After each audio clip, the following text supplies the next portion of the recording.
All right, we should get started. Thanks everyone for coming. It's a pleasure today to be hosting Dr. Jennifer Ricker from the University of Colorado campus in Denver.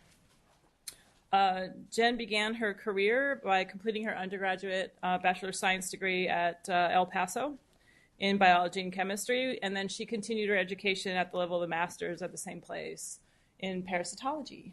And she spent some time going to exotic places and studying exotic parasites and getting exotic diseases, in fact. She then came back and went to Colorado State University in Fort Collins in pathology and cell and molecular biology to get her PhD.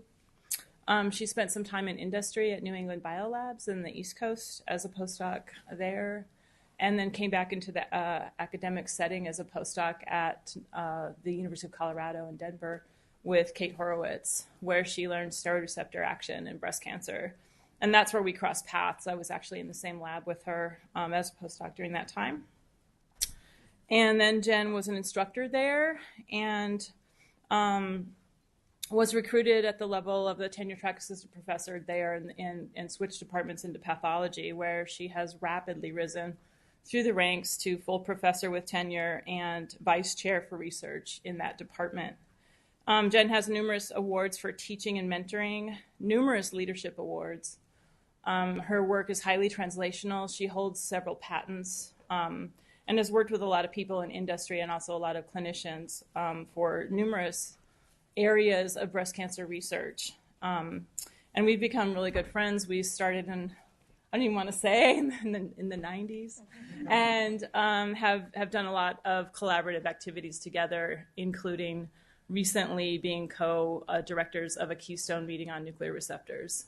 And that was really, really fun. So thanks for coming. Many of you saw Jen yesterday in her career development talk, so thank you for coming and coming back today to hear about her work. Thanks.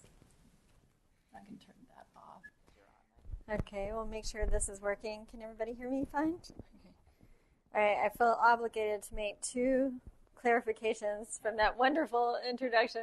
First of all, I'm only acting vice chair for research, while my actual vice chair for research, Steve Anderson, is on sabbatical in Australia. But maybe one day I'll permanently replace him. The second clarification is my first postdoc in industry, New England Biolab actually has a parasitology basic research division in addition to all their restriction enzymes and molecular biology tools. And I was working on cloning nuclear receptors in the free-living nematode, C. elegans, and also in parasitic nematodes when I did my first postdoc before I moved into nuclear receptors in breast cancer. So they're the same nuclear receptors in worms at the molecular level. So anyway, otherwise, it was a great introduction, and thanks for inviting me to come speak today. So as the picture here shows, Colorado is a great place to live. If there's any graduate students that are just finishing up that want to come out for a postdoc, we're always looking for good postdocs. And also pathology has recruited recently and is maybe looking for one more faculty member. And it's a great department to be in because it's really a bridge department that has clinical expertise and clinical service and basic research. So it's a nice department to be in. And this photo was taken in Colorado by one of my postdocs, Nicholas D'Amato, who is a great photographer. I always hope that he doesn't go into being a photographer as a career instead of science. He could definitely make it. So today I'm going to talk to you about one of my most translational projects, which is the role of the androgen receptor in breast cancer. And I'll first tell you how widely expressed AR is in breast cancer. So usually people think of the androgen receptor as a target in prostate cancer, but it's actually even more widely expressed in breast cancer than estrogen and progesterone receptors. So as you can see here, there was a study in the Nurses Health Initiative using those samples, and Laura Collins at Dana-Farber did immunostaining for AR and saw that 77% of all of these slightly over 2,000 invasive breast cancers were expressing the androgen receptor. And then when you break it down into the ER positive, HER2 positive, or triple negative, the numbers look about like this. So it's very widespread in the ER positive. You can see that very high percentage of ER positive express AR. And then in the HER2, it's about 60% of HER2 amplified tumor samples express AR. And then depending on the antibody that you use, the actual most sensitive antibody right now is a Ventana antibody for the androgen receptor. And somewhere between, some studies will say 20%, the most recent clinical trial in triple negative run out of Memorial Sloan Kettering showed up to 80% of triple negatives being positive. We see somewhere around 50% of triple negatives being AR positive. But that's still really exciting because, as you know, targeted therapies are needed in triple negative breast cancer, and the fact that there's already a lot of good drugs to target the androgen receptor makes this really exciting. Even if it's even only 20%, 50%, it's still great. So what I'm going to talk to you about today is the role of AR in de novo or acquired resistance to anti-estrogen endocrine therapy, the traditional endocrine therapy for breast cancer. And then, can AR be successfully targeted? Because it's a little more complex in ER-positive breast cancer. What are the settings that we can target AR in ER-positive breast cancer? And then in triple-negative breast cancer, are they really endocrine therapy resistant, or can we use AR and use the anti-androgens like we do in prostate cancer? And I won't have much time to talk about the HER2 positive at all today, so I'll just mention a little bit here on this slide. I don't know why my slide's not changing on here, so I have to crane my neck to see. So these are the people in the lab who are working on the AR project right now. So Nick D'Amato is just finishing up a ACS fellowship, and he worked on AR and ER-positive breast cancer, and he just had a paper come out in Molecular Cancer Research, and we just heard yesterday it's going to be on the cover, so be looking for that. And then Michael Gordon here has been working on the AR and HER2 positive, and this is what I won't really have time to cram into the talk today, but it's a very cool story where, so AR was known, Miles Brown published that AR, when it's stimulated by agonist, upregulates HER3. Well, we find that it also upregulates HER2 itself. And then there's crosstalk in the sense of mTOR inhibitors also. When you treat with everolimus or other mTOR inhibitors, you get upregulation of AR. And so coming in with the anti-androgen and everolimus, it was known to work well in ER positive in clinical trials, but not so well in ER negative. But if you come in with the anti-androgen as well as the everolimus, you get a synergistic effect. So he has a really nice story there, just not much time to talk about it today.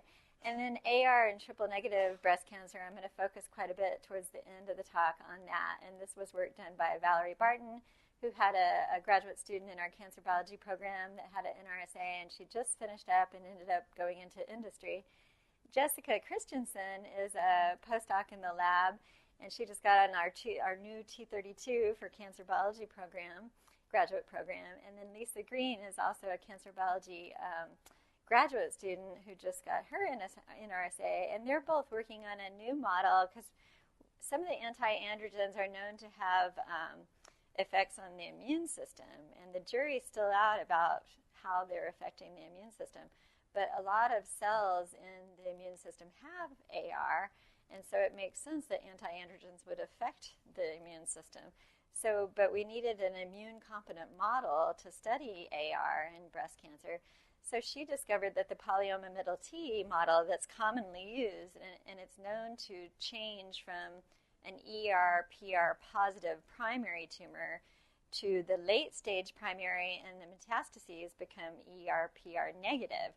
But nobody had ever looked at the androgen receptors, so she stained those late-stage primaries and metastases to the lung for AR, and it turns out they're whoppingly positive.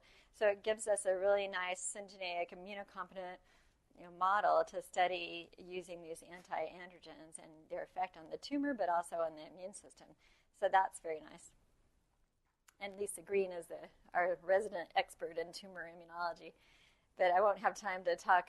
She's helping with the project I just mentioned. But we're also working on kynurenine, a product of the tryptophan catabolism that suppresses the immune system. But no time for that story today. All right, so I want to talk a little bit about first ER-positive breast cancers and what the role is for AR in those. So this is a really controversial topic because a lot of people get varying results, and there's a lot of different ways of looking at the role of AR in ER-positive breast cancer. So some people will say, well, AR is a good prognostic indicator in breast cancer. So to that I say, well, so is ER. It's a good prognostic indicator. The ER-positive tumors are much more well-differentiated than the triple-negative, the ER-negative breast cancers. And yet we still target ER because the tumors are dependent on it. They're dependent on estrogen-driven proliferation. So the same is true for AR. AR is a good prognostic indicator overall, but we can target it, especially in the ones, the ER positives that fail in anti-estrogen therapy, or in the triple negatives, where it's been shown that AR can substitute for ER and regulate the same genes. So it's basically like ER is the new AR, or no, AR is the new ER in triple negatives. So, and then some of the clinicians will remember that high-dose AR agonists used to be used sometimes successfully to treat breast cancer patients. But so was high-dose estrogen. So the hormones are a little bit strange in that if you go to super physiological levels, really high doses, the agonists can act as antagonists. So it's a lot of confusion going on here. And then elevated circulating androgens actually show an increased risk for breast cancer in postmenopausal women. That's been published quite a bit. And circulating testosterone, androstenedione, and DHEAS increase during aromatase inhibitor therapy, and I'm going to tell you why that is. And high dose of this form of androgens actually predicts progression on aromatase inhibitors. So we'll talk about that more in a minute. And then AR overexpression, Suzanne Fuqua has shown that if you overexpress AR in ER-positive breast cancer cells, like MCF7, that leads to tamoxifen and aromatase inhibitor resistance. And then we found, I'll show you this data, that high AR to ER ratio increases the risk for failure while on tamoxifen. So I'll show you that data in detail in a minute.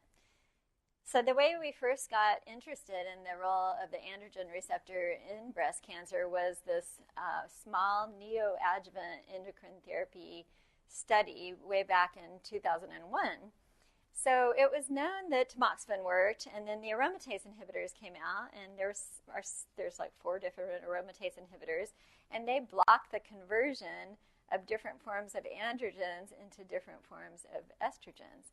So the enzyme aromatase converts androgens to estrogens. So if you actually block, let me see if this, oh, I don't have that on there. If you block the enzyme aromatase, you can actually get an increase, a buildup in the androgens in circulation because you're blocking the enzyme aromatase that converts androgens to estrogens in the adipocytes, the fat cells.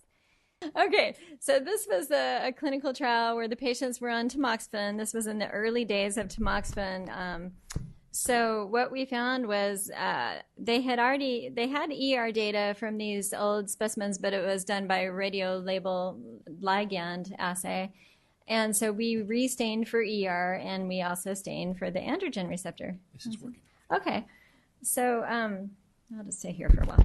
So we stained for AR and ER again, and this was with DACO antibodies, but now we're using both the Ventana antibodies for AR and ER to repeat this, but just to see if it holds up, because those are the antibodies that we're going to go forward with in the clinic. So what we found is the patients that have tumors that have, so some of them have a very equal percent cells positive for AR compared to ER. So here it's pretty equal, but some of them have much more AR than ER. And you can even go up to, so in order to have a ratio of AR to ER greater than 2, you can't go up more than 50% positive for ER. But even those that were like 49% for ER, but 95 or something for AR, were the ones that had a poor prognosis. So the higher the AR to ER ratio, the worse disease-free survival and disease-specific survival they had. And then if you look, this was 16-year follow-up data, but then if you look at the 5 years that they're on tamoxifen, again, you see the same thing, that the ones that recur while on tamoxifen had the higher AR to ER ratio. And you could say, well, of course, ER is the denominator here. But if you just look at ER by itself, it did not correlate with response nearly as well as this AR to ER ratio. And the hazard ratio for AR to ER was like 4.6. And then for ER alone, for risk of recurrence, it was much lower.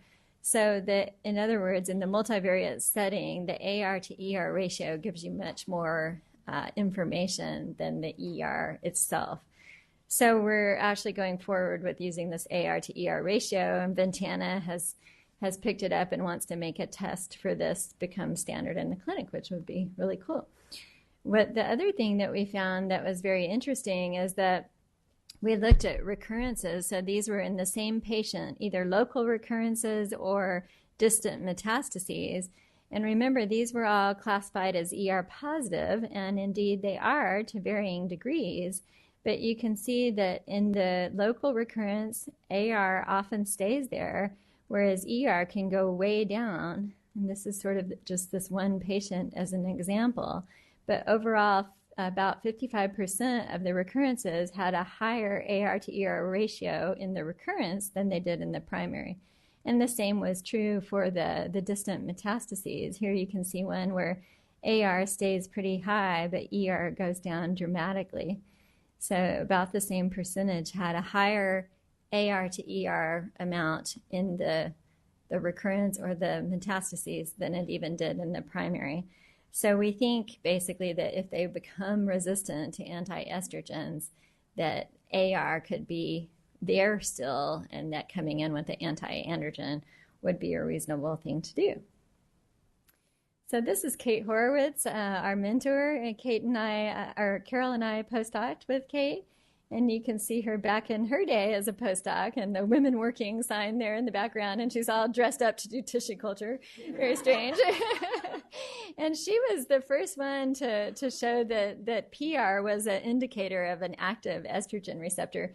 But I really like this old paper that she had back in I think it's the 70s, because she showed that MCF7 cells have all 4 receptors: estrogen receptor, progesterone receptor, androgen receptor, and glucocorticoid receptor. Yeah, back in 1975. And indeed, she makes the very ominous, or what's the word? Fortuitous observation that MCF7 cells will most likely be very widely used. And she was very right on that prediction, yeah.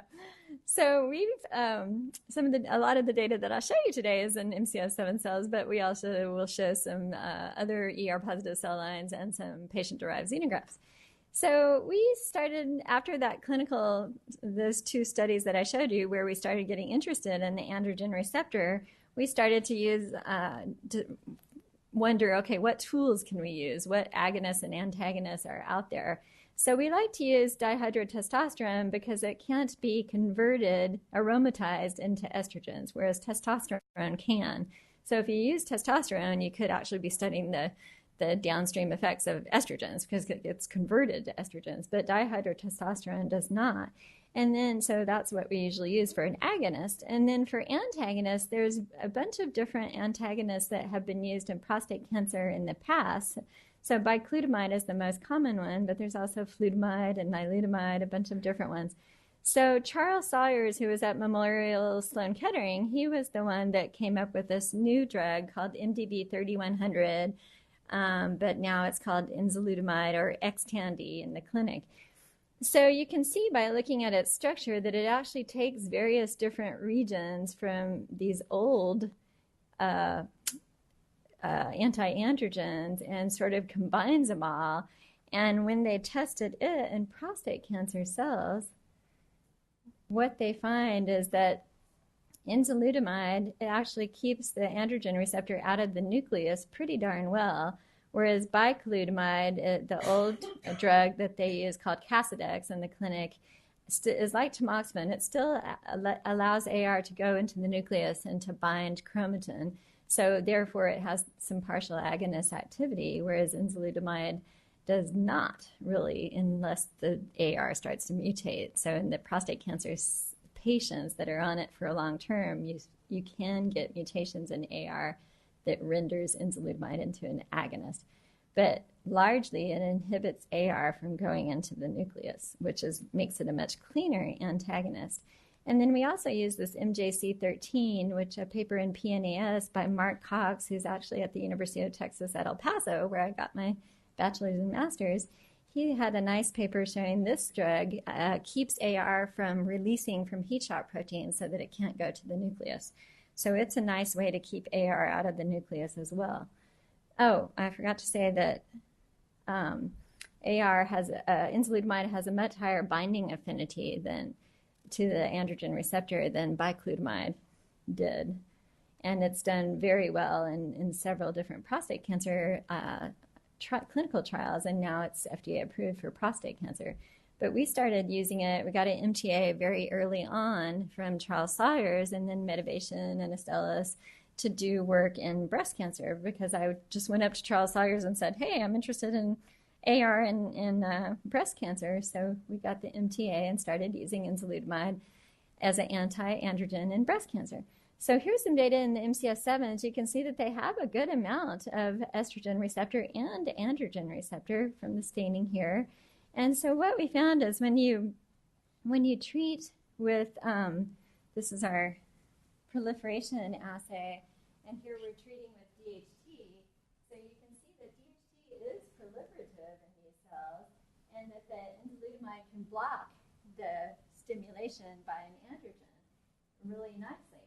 And down here on the left, you can see that when you treat with DHT, it actually stabilizes AR, and you get an increase in the AR protein levels.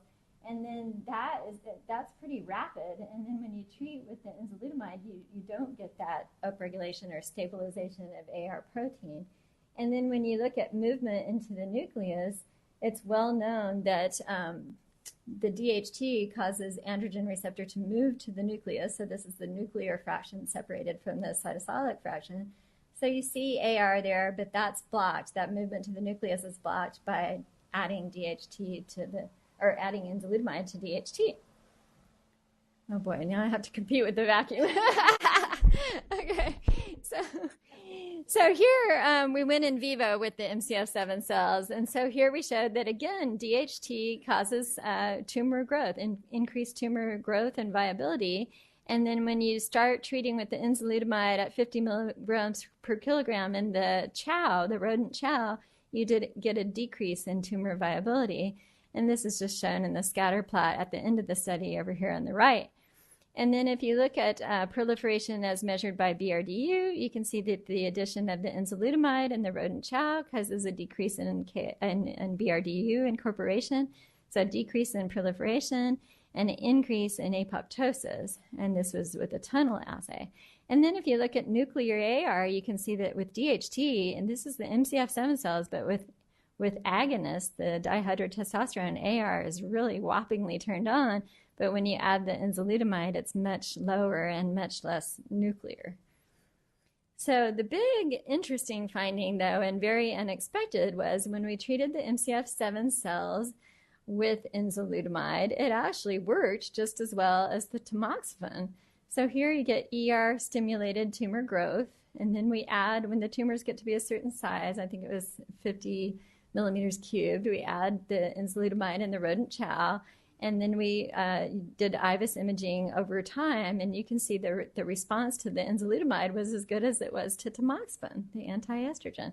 So we were really surprised by this, and we went on to do a lot of things that I'll show you very quickly to figure out how that was happening. So tamoxifen and enzalutamide equally well inhibited proliferation. So one of the things we did was we went back to the company and said, hey, has ligand binding been done to make sure that enzalutamide doesn't bind to ER alpha or beta? And they had, and this is the data here. And you can see, I won't go into it in detail, but it does not compete well with agonists for binding to ER and ER alpha or beta. So whereas it does compete with androgens and to bind to AR. So it's not binding directly to ER alpha or beta, but it is affecting ER. If you take these tumors that I showed you up here and you stain the tumors for the estrogen receptor, so ER goes down with ligand, with estradiol, and the MCF7s actually won't grow unless you have estradiol, so that's where there's no vehicle here.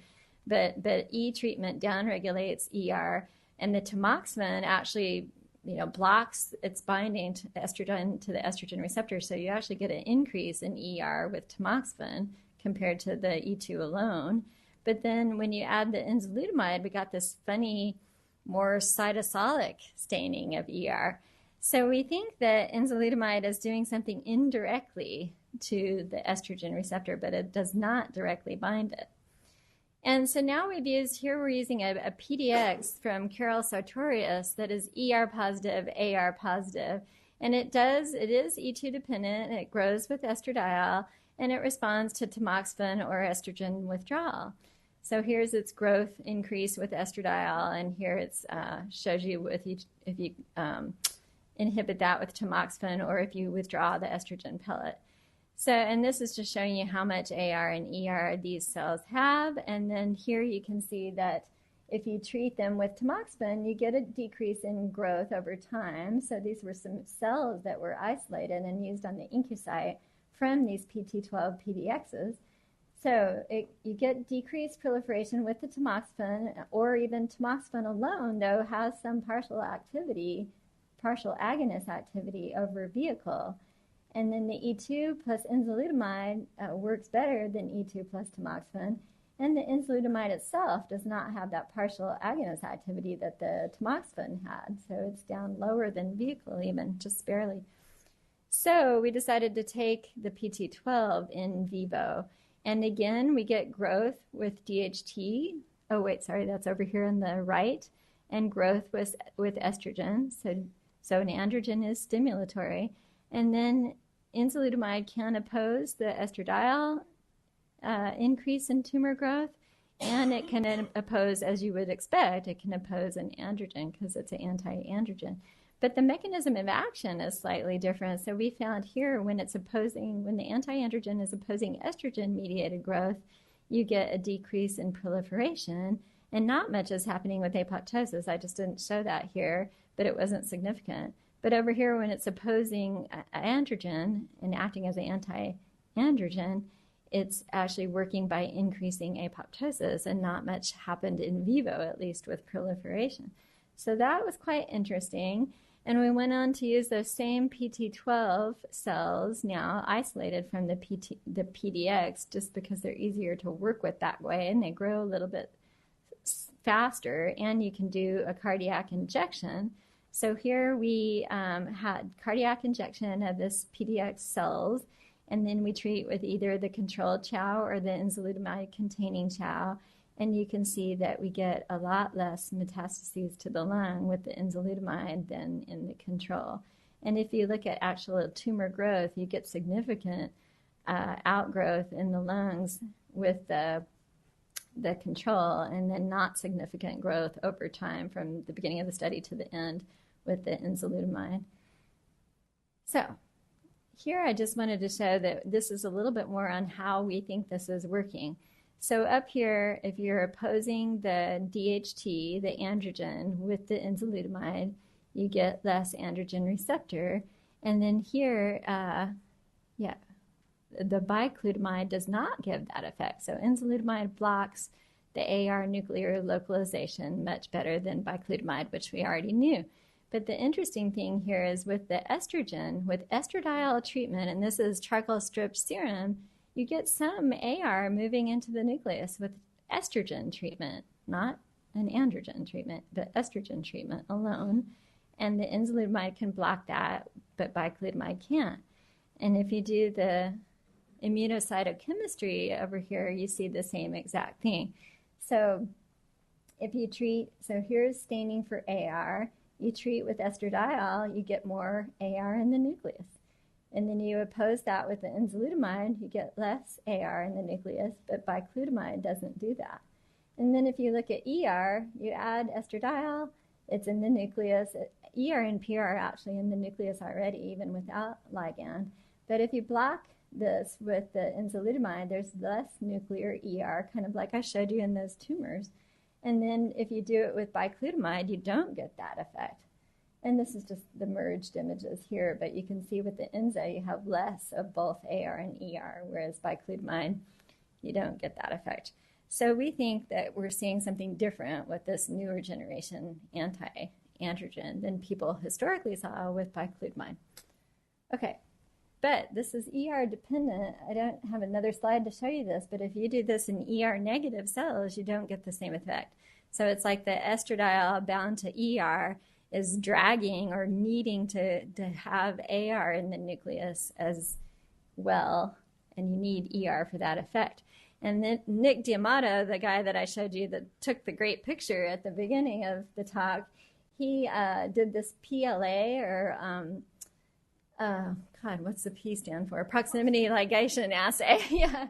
And so he tagged ER and AR and then did this proximity ligation assay where you get a strong signal if the two receptors are coming into close contact, because then you can actually do a PCR and get signals. So here you can see he scored it two different ways, per image or per nuclei.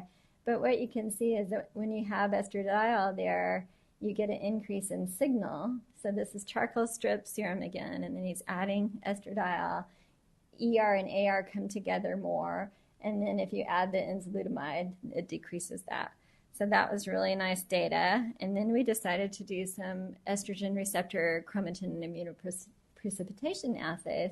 So here you have 3 hours of either vehicle, again, vehicle over here, or enzalutamide, because here we're adding the estradiol for 1 hour so we could compare it to other chip assays for the estrogen receptor.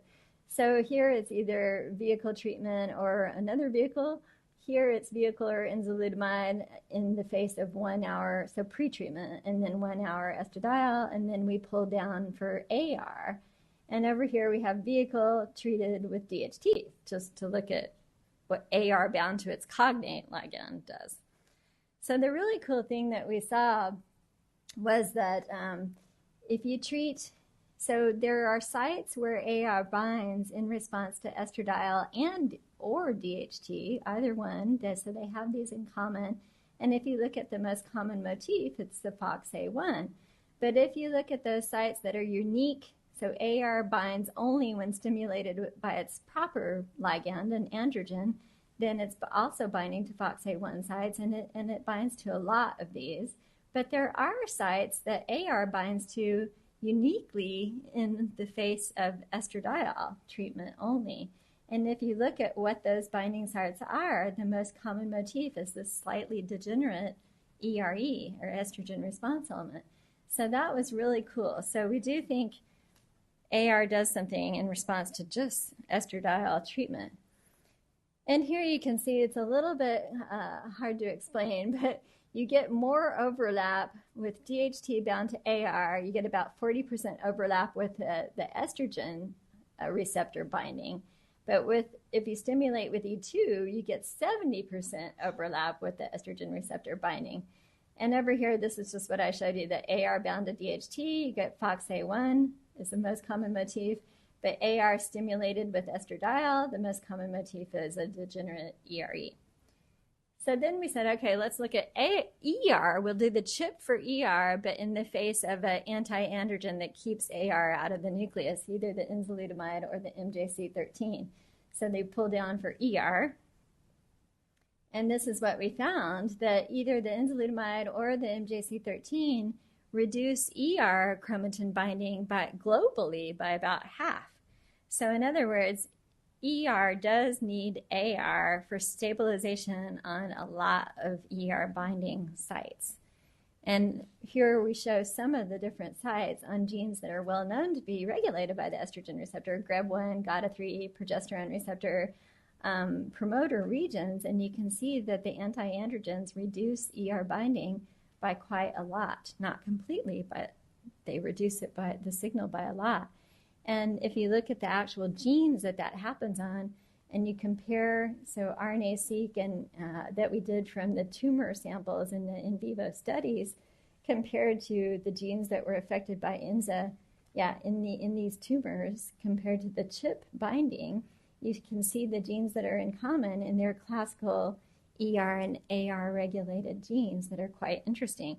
So this is how we think it's working for an anti-androgen to oppose not only androgen-stimulated growth, but estrogen-stimulated growth.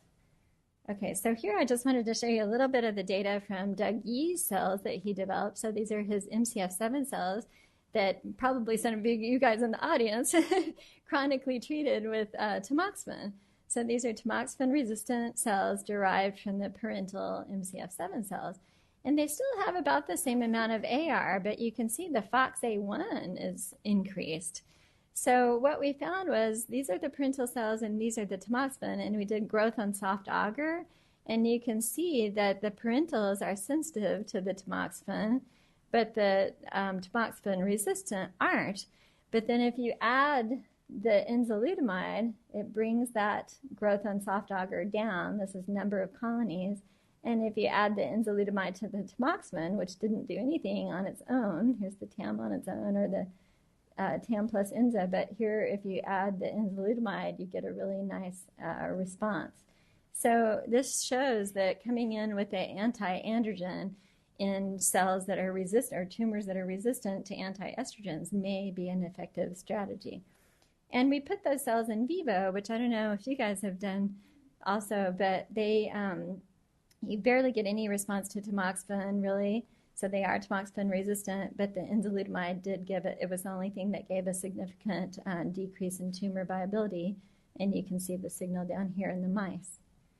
Okay, so maybe in the interest of time, I won't go through all the conclusions of the data that I just showed you. You can judge for yourself, but basically we think AR is sort of stabilizing ER in some manner. We still need to figure out the nitty-gritty details of this. But ER needs AR to bind to a lot of the places that it binds to regulate genes. And that kind of made sense because Jason Carroll and Wayne Tilley even found that they publish in Robinson et al. That if you look at where, in triple negatives, where AR is binding, it looks more like where ER is binding than it does like where AR binds in prostate cancer cells. So basically in triple negatives, AR can substitute for ER, so it makes sense that it's already kind of starting to do that.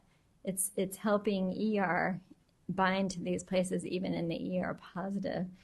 So the clinical impact here in the ER positive, the phase 2 randomized study was with exemestane plus enzalutamide. This was the first clinical trial of the anti-androgen enzalutamide in breast cancer, and it was combined with the aromatase inhibitor exemestane. And the accrual is complete, but the results aren't reported yet.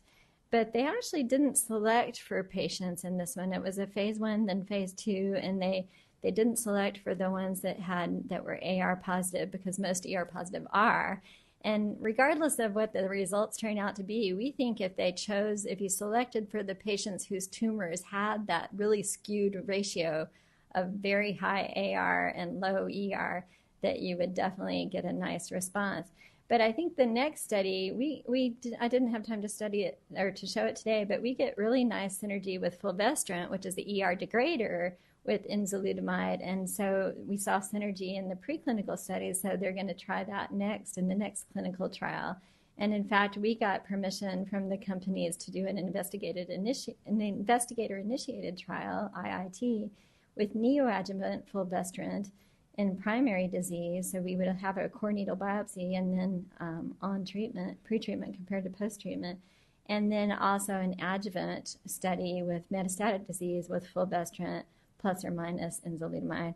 So that'll be really exciting, and it's really cool to see something that you started in the lab with a clinical collaborator actually turn into a clinical trial and hopefully help some patients.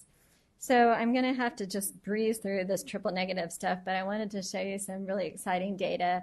All these first slides are just saying what a bad disease triple negative breast cancer is, particularly if it's metastasized, because once it recurs and becomes resistant to chemotherapy, there's really no FDA-approved targeted therapy for triple negative breast cancer.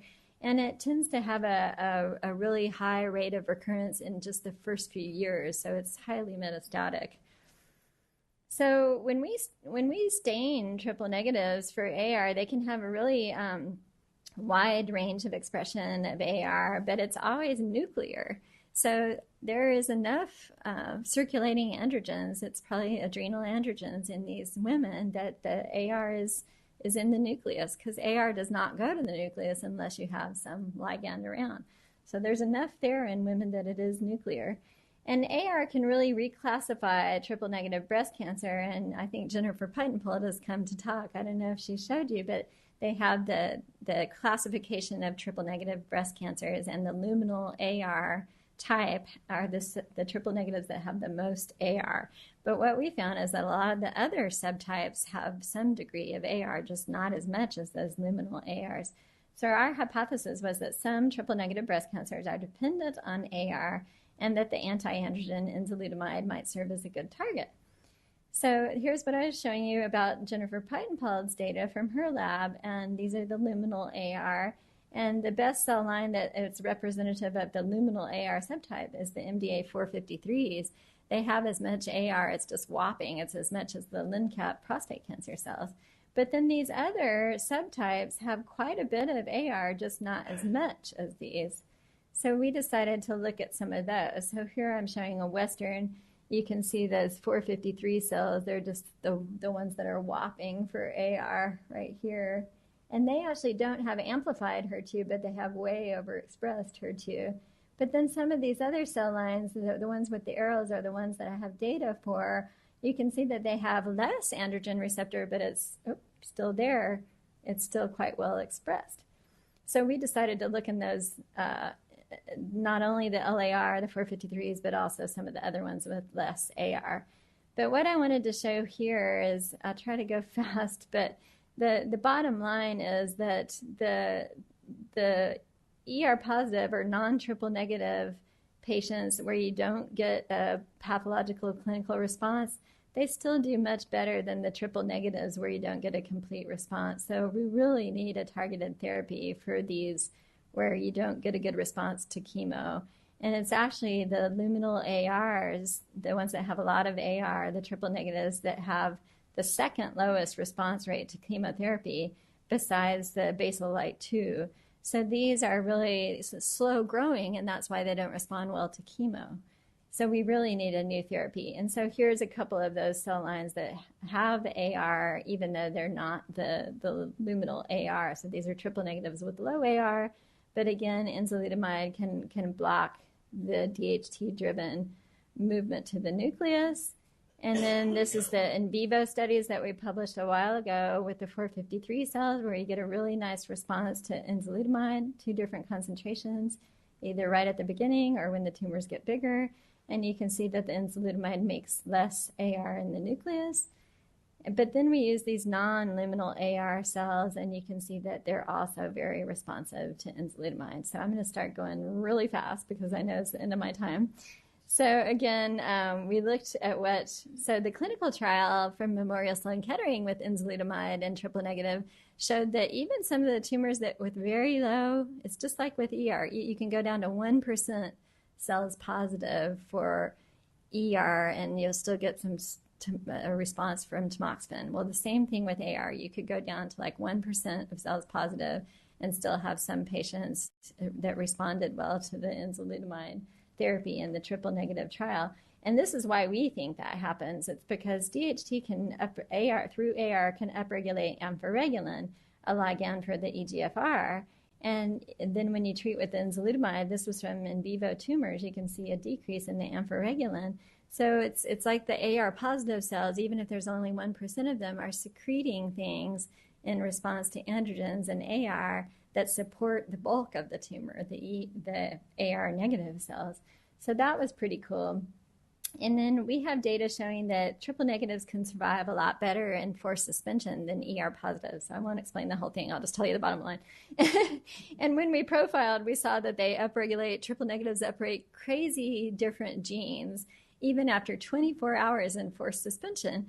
And if you put all those genes into a pathway analysis like Metacore or Ingenuity, what came out in the middle was the androgen receptor. We were like, oh my God, because this was actually a totally different project than the androgen receptor project. But when we saw this, we were really impressed. We said, oh, these two projects are coming together.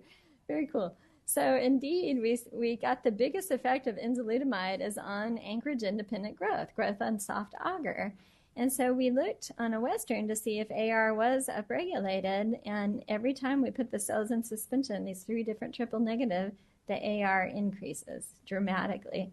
And the AR activity increased on an ARE dramatically. And then if you knock AR down, you get less transcriptional activity. Oh, this was the mRNA, this is the activity down here. So really, AR was going up in suspension, and what we found in the nutshell is that it's important for survival in suspension, and therefore metastases, because when the cells become anoicus resistant, they're able to live when they break off from the primary tumor and travel in hematogenous spread in the bloodstream or lymphatic spread. They have to be able to survive in suspension in transit to metastasize. And we also found that these cells that were AR positive and could upregulate their AR when they were detached had stem-like properties. So again, this is 3 different triple negative cell lines, and when you put them into suspension, AR goes up. And then this is just the dual immunofluorescence with caspase 3. So you can really see here that the cells that are positive for AR are not the ones that are apoptosing. So basically what that showed was that if they can upregulate AR in suspension, they're not the ones that are dying. So it's the other ones that don't upregulate their AR that die. So this is what I was saying to you guys, that all of these cell lines are very heterogeneous. Each cell is not the same. So this all shows, I'll just flip through it, that they have stem-like properties. They can form mammospheres better if they have active AR, and if you inhibit AR, they don't form mammospheres as well. And then we did a limiting dilution assay in vivo, and if you treat with enzalutamide to inhibit AR, you get much less tumor formation. In other words, it's the AR-positive cells that are the tumor-initiating cells. And then here we provided data for the clinical trial. The next clinical trial in triple negative will be combining enzalutamide with chemotherapy, because what we found is if you add the enzalutamide simultaneous with the paclitaxel here, you get the best, simultaneous or subsequent treatment improves the efficacy of the taxane. But if you look at tumor regrowth, so these are sensitive to paclitaxel. You can see the tumors go down with paclitaxel, but then they come back. So, but if you add enzalutamide, either simultaneously or subsequent, here the simultaneous treatment, you don't get any tumor regrowth, whereas here you start to get some. So adding the 2 simultaneous, we think, works the best, and that's what they're going to do in the next clinical trial because of this data. And it's because we think they hit 2 different populations. The chemotherapy hits the rapidly dividing cells, and the anti-androgen hits those slow-growing, slowly proliferating stem-like cells. So that's the bottom line, and I will just end with this one conclusion slide and significance. Like I showed you, we see some primaries where there's just a little AR, but the lung metastases have a whopping. This is from a patient-matched primary versus lung met, and there's a lot more AR in the lung metastases. And that's what Jessica sees in that polyoma middle T model too, that the AR is just whopping in the lung metastases.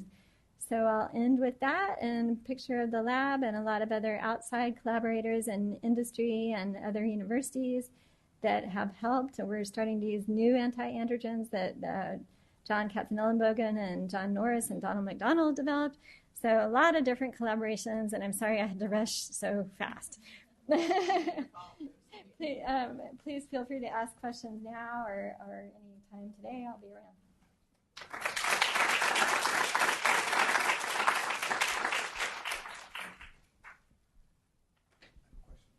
So Jen, I'll start and then I'll hand it to you. We do have to use the mic because we have people. Hopefully, we still have people in the other cancer center. And again, I apologize about the equipment. Have you looked much into what causes the upregulation of the AR at the level of the transcription of the gene? Is it the AHR? Is it the GR? Like what kind of factors upregulate the AR?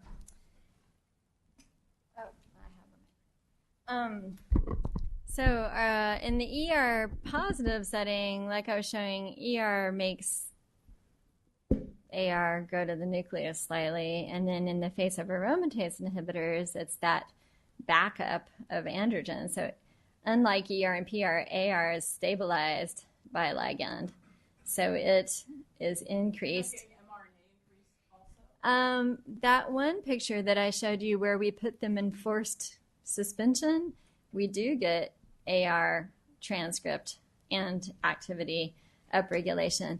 But we don't know the mechanism of that yet, although we have some very provocative data that the cells, when they're in forced suspension, the NF-kappa B pathway is really upregulated.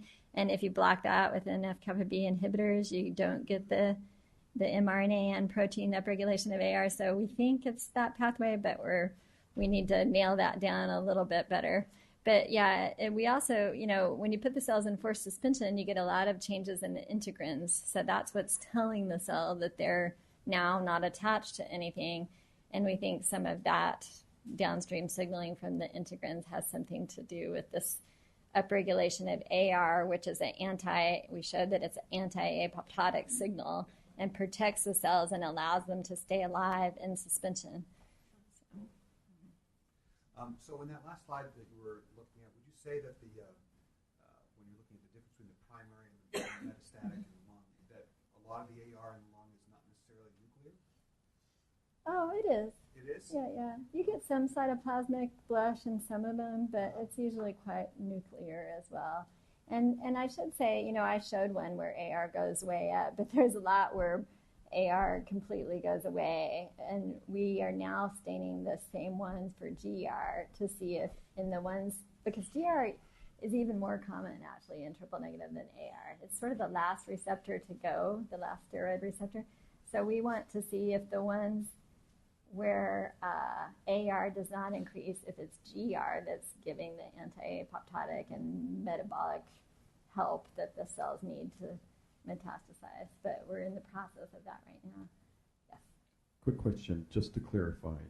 In your tumor sphere model where you showed a complete flip-flop, if you will, are you selecting a population there?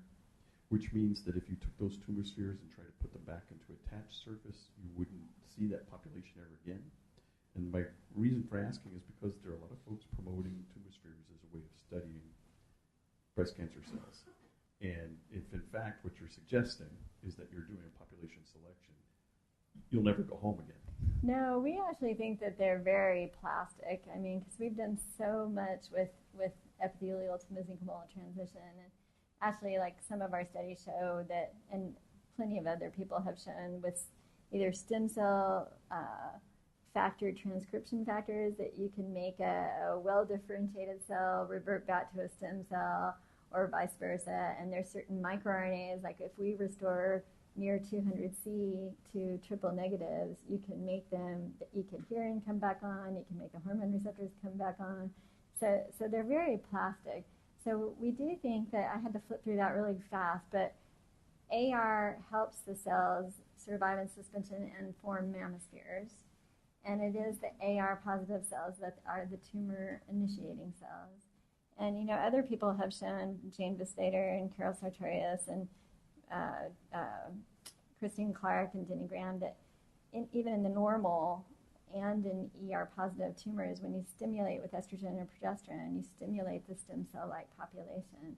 Well, we think in the triple negatives where ER and PR aren't there, it's the AR that is helping the cells have a stem-like dedifferentiated behavior.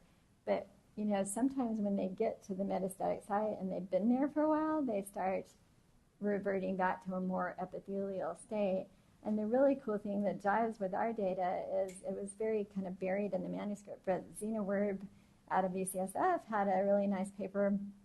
Devon Lawson is the first author, where they did single-cell sequencing of PDXs, so triple-negative PDXs that metastasized. They were from melanoma, and they did single-cell sequencing of the primary versus circulating tumor cells versus the newly arrived small metastases to the lung versus the bigger metastases.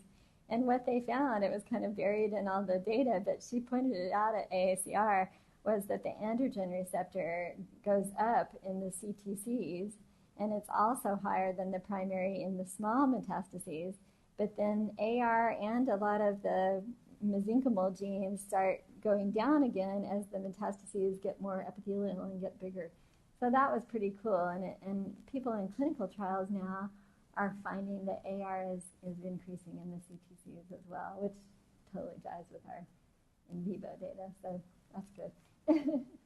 Scott, did you have? Yeah, so your ChIP-seq data are really interesting. You see FOXA1 sites being enriched. You see some composite estrogen response elements. Do you see androgen response elements at the sites of AR binding? Well, it's interesting because I need to get the bioinformatics people to look at it even more, but the primary motif that you see with both ER and AR classically, like in all Jason Carroll's studies, is a FOXA1 motif. It's like FOXA1 is the pioneer factor for both ER and AR. So that's the most common motif. But now I need to get into to specifically look for, in the estrogen treated one, those degenerate EREs come out. And then I think I didn't show this data, but yeah, we did look at the AREs, and what's the deal? The consensus palindromic ARE is there in both the DHT and estradiol stimulated cells at the same rate. So I'm trying to remember this data. But the half sites seemed like they were more affected by the enzalutamide. So it's like, I think AR stabilizes ER on these degenerate EREs or on ER half sites or AR half sites. The ER and AR sort of stabilize each other on the ERE half sites or the ARE half sites. Does that make sense? I should have included that data, but I knew I wouldn't have time to go into it. But it's in the paper that just came out in molecular cancer research. Yeah. Yes? Okay. So on the other side of the coin, is there a role for ER in prostate cancer? Actually, quite a few people are looking into that now. I think Gail Prince in Chicago is finding that ER is important in prostate cancer stem cells. So yeah, I think people are.